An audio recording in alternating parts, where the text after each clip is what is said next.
Yaani wewe anakupigia muda wote sasa tunaongea kama atuelani pasi, mbona unakuwa hivyo lakini? Wewe naye bwana unapenda kwa kubadilisha wanawake yule jirani yangu. Ndabua yake kasafiri anamtoa mwanamke ndani. Unajua niko serious naongea hapa, niko serious na ulikuta huko unayasikia lakini. Unasemaje sio? Mpaka nitolee vitu ndani pasi na kupigia na kuongelea kama uelewa simu iko wapi sasa? Wewe bicha sijapika asubuhi nyumbani kwako ulipotoka ujana. Unadai kwa kupenda kula majumbani kwa watu.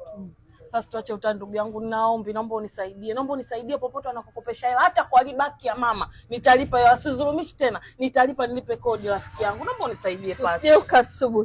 Usije ukasubutu Suzi. Nisisubutu mwenzio nadaiwa kodi, vitu vinatolewa hujasikia kwani jamani? Hivi unajua Bausero sasa anasumbua. Kwa hiyo unataka uachane na mwanaume wako? Kwa sababu gani umesema? Sababu nini?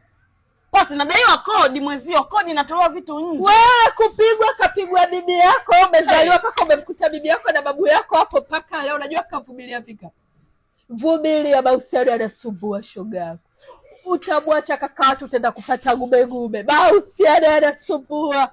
Basi unajua sije na utani hapa ndugu yangu, niko serious. Sikia mwanzo na 10,000 tu hapa. Naomba unisaidie nipate sehemu 300 tu. Nikampe yule mama 100 mwezi jamani. Tia aibu utani. Najibrand hivi kweli jamani, tia aibu. Umefumania na wanawake watatu. Umefumania na wanawake watatu.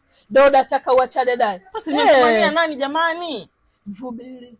Vumilia shoga yangu kwa sababu Bausero hawezi kuwa sawa siku zote. Naomba wote wasaliti.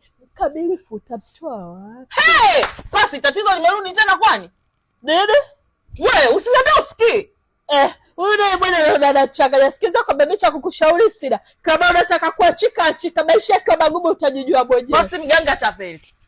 Sitaki kupeleka ulikuwa kama umepona. Basi umerudi ugonjwa. Unisikii tena.